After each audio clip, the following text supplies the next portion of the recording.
Welcome. Today I am going to tell you a story that will leave you speechless. You might have heard about the Taj Mahal before. Maybe you know it as the symbol of love, a wonder of the world, or a magnificent white marble monument in India.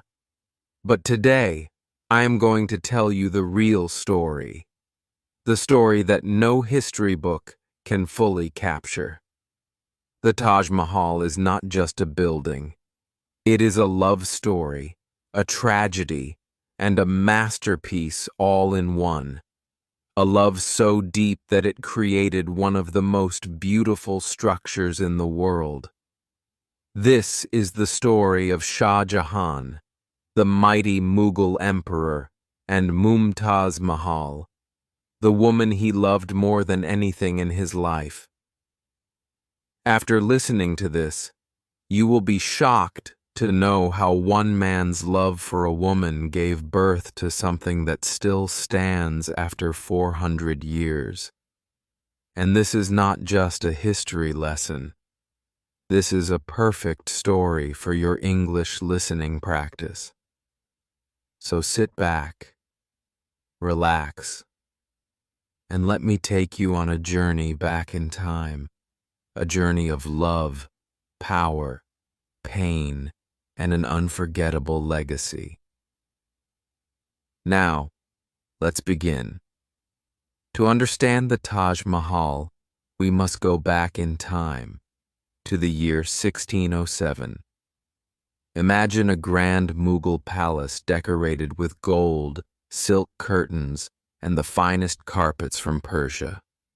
The air is filled with the fragrance of rosewater, and outside, the gardens bloom with colorful flowers.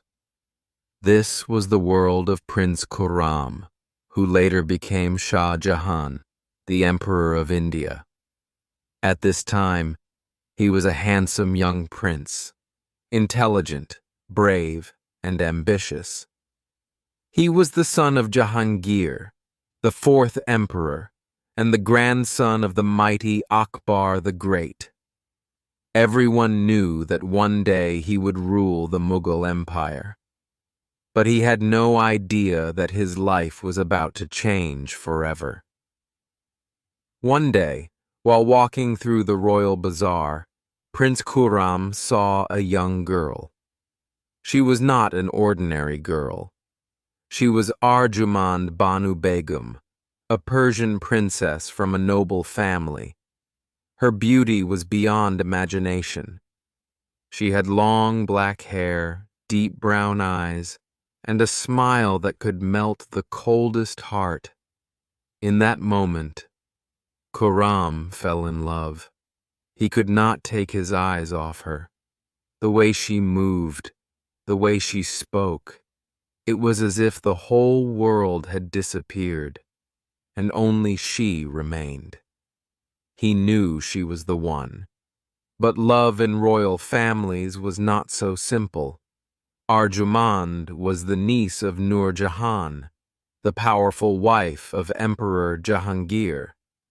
Marrying her was not easy because royal marriages were often about politics, not love. But Khurram was determined. He told his father, "I will marry no one but Arjumand." Jahangir, knowing his son's strong will, finally agreed. But there was a problem.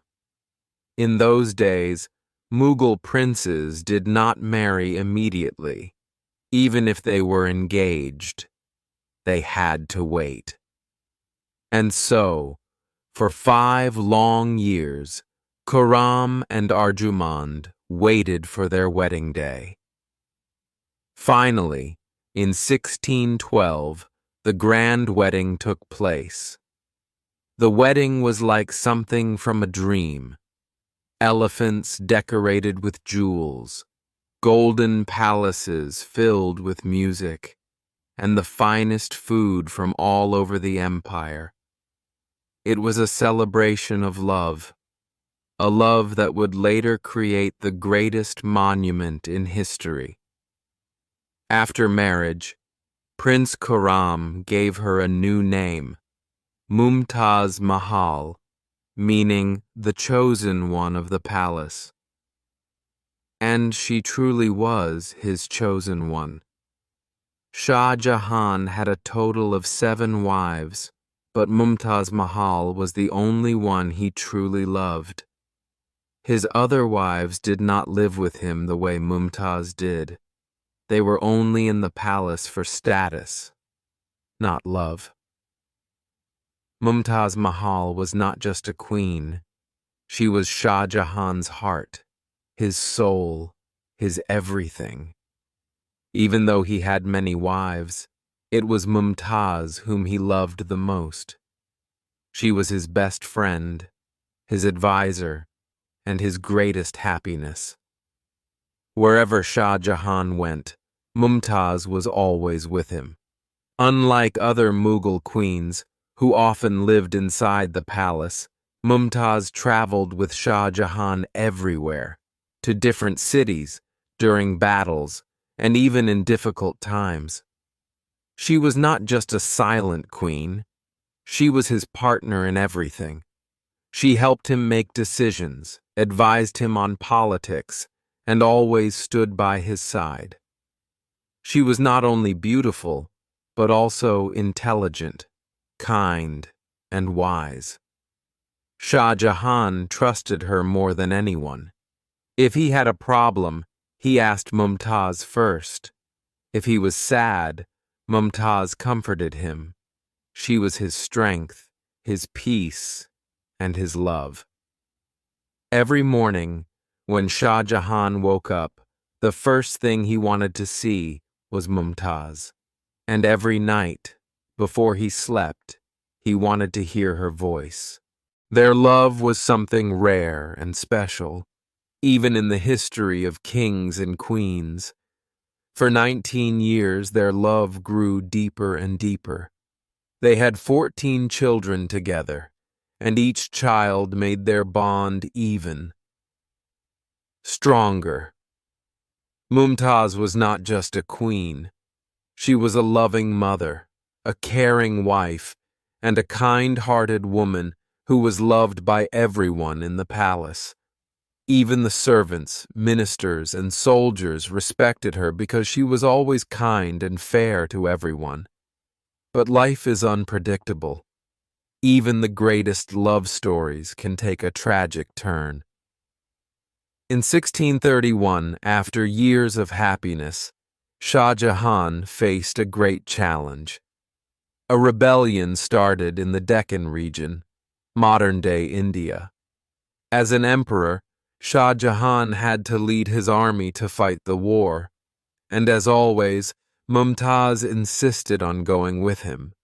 Even though she was pregnant with their 14th child, she refused to stay behind. She said, "I will never leave you, no matter where you go." Shah Jahan was worried. He begged her to stay in the palace, to rest, to take care of herself. But Mumtaz held his hand and smiled. She said, "How can I be at peace when you are in danger? My place is by your side." Shah Jahan could never say no to her, and so she traveled with him to the battlefield. But this journey was too hard for her. The long travels, the heat, the stress. It was too much for her delicate health. Let me know if you'd like this section continued or converted into a different format, like a script, narration, or summary. And then, in a small tent near the battlefield, the unthinkable happened. Mumtaz went into labor. The childbirth was long and painful. The doctors and nurses tried everything, but something was wrong. After hours of agony, she gave birth to a beautiful baby girl. But Mumtaz was very weak. She could barely open her eyes. Her body was too exhausted to survive. Shah Jahan rushed to her side. He held her hands tightly, his eyes filled with fear and pain. Mumtaz, struggling to breathe, looked into his eyes one last time. She whispered, "Promise me you will never forget our love." Shah Jahan, with tears streaming down his face, said, "I swear, my love. You are my heart, my life. I will love you forever." And then Mumtaz took her last breath. She was gone. The woman who was his world, his happiness, his love, was gone. Shah Jahan broke down. He refused to believe it. He held her in his arms, crying like a child. The mighty emperor, the ruler of a great empire, was now just a man who had lost the love of his life. The entire palace fell silent. Ministers, soldiers, servants, everyone wept. The news spread across the empire. People could not believe it. Mumtaz Mahal was gone. The love of Shah Jahan's life, the woman he cherished more than anything in the world, had left him forever. The once powerful emperor was now a broken man. He did not care about the empire, the palace, or even his own life anymore. After Mumtaz died, Shah Jahan locked himself in his room for 8 days. For those 8 days, he did not eat, he did not drink, and he did not speak to anyone. His ministers, his sons, his daughters, everyone tried to comfort him, but he refused to see anyone. He just sat there in the darkness, holding Mumtaz's last piece of clothing, whispering her name. On the 9th day, his ministers begged him to come out. The empire needed him. His people needed him. But Shah Jahan no longer cared about ruling. When he finally stepped out, people gasped. The strong, handsome emperor they knew was gone. His black hair had turned completely white. His eyes were swollen and red from crying. His face looked pale and lifeless. The man who once ruled with power now looked like a living ghost. And then he made a decision that shocked the empire. He said, "I will build a monument that will make the whole world remember Mumtaz Mahal. She will live forever through this monument." This was the beginning of the Taj Mahal. Before Mumtaz died, she'd made one last request to Shah Jahan. She whispered, "Bury me in a place so beautiful that people will come from every corner of the world just to see it." Shah Jahan swore that he would fulfill her wish. At first, her body was buried in a garden in Burhanpur, where she had died. But this was not the final resting place she deserved. Shah Jahan began searching for the perfect location. He wanted a place that was peaceful, grand, and worthy of their love. And then he found it, Agra, near the Yamuna River, a place where the river's reflection would shine on her tomb forever. And so he moved Mumtaz's body from Burhanpur to Agra, where the greatest monument of love would be built for her. Now Shah Jahan had only one purpose in life: to build the most beautiful monument in the world for Mumtaz Mahal. But this would not be just any tomb. It had to be made of the purest white marble from Rajasthan, decorated with gemstones from all over the world, so perfect that no other building in history could compare. Shah Jahan called the best architects, engineers, and artists from across India, Persia, Turkey, and Central Asia. Shah Jahan had promised to build the greatest monument of love, and he did, no matter how much it cost.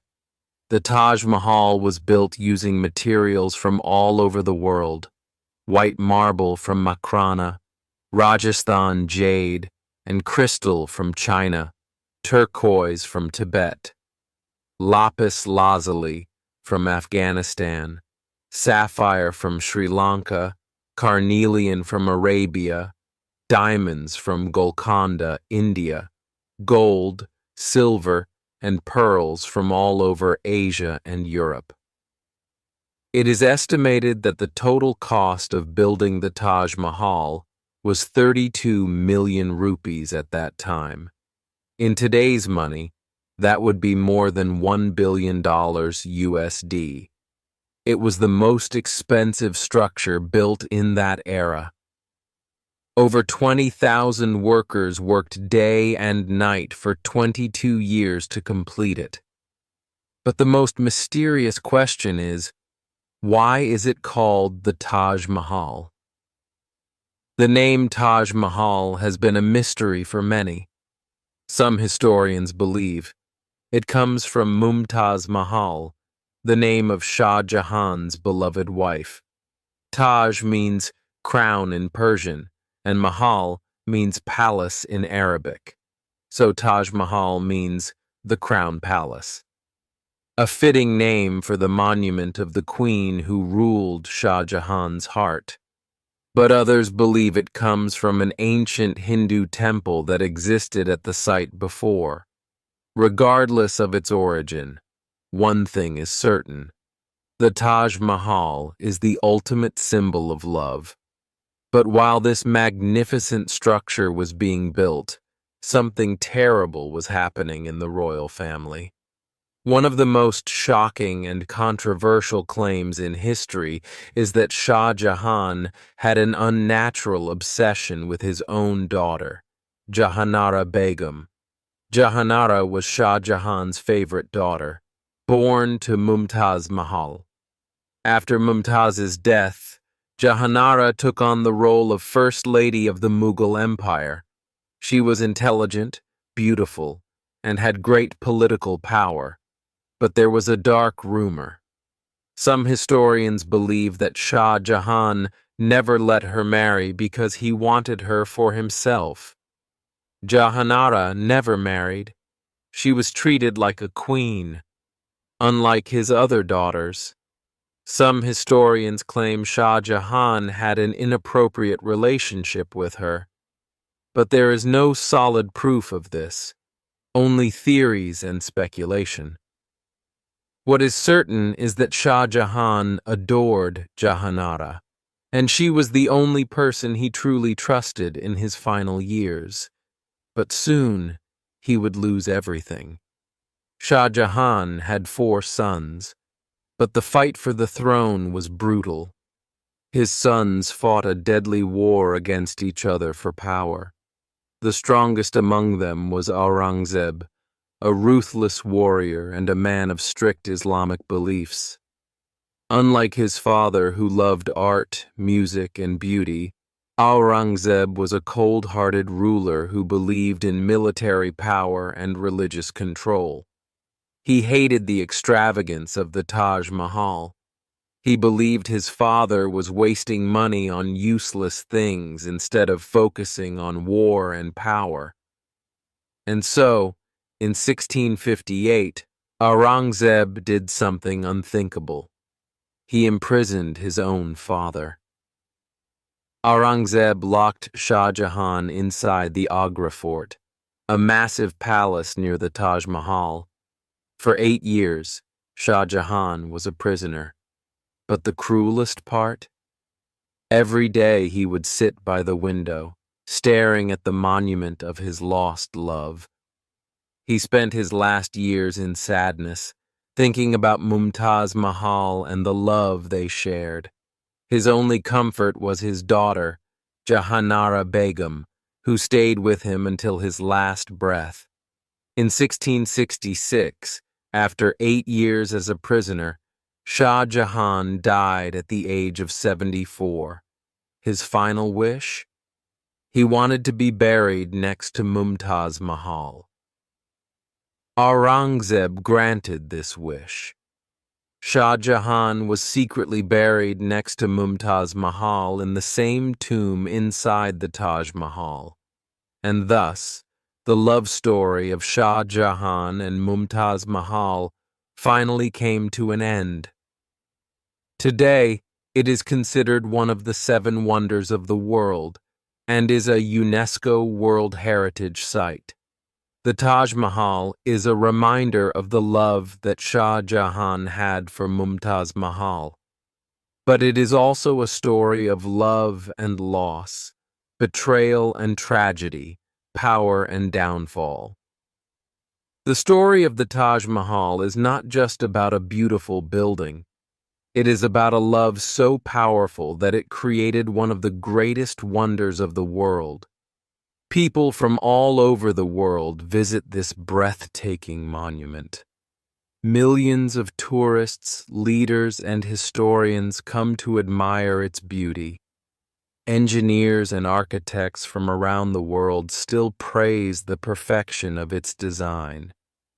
They wonder how, in an era without modern machines, such a flawless masterpiece was built.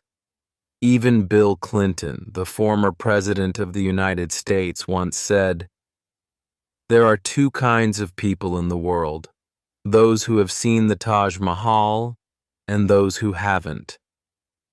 This proves that the Taj Mahal is not just a building. It is an experience, a feeling, a story carved in stone. It is a monument of love, but also a reminder of the pain of losing someone dear. It is eternal. It is unforgettable. It is the Taj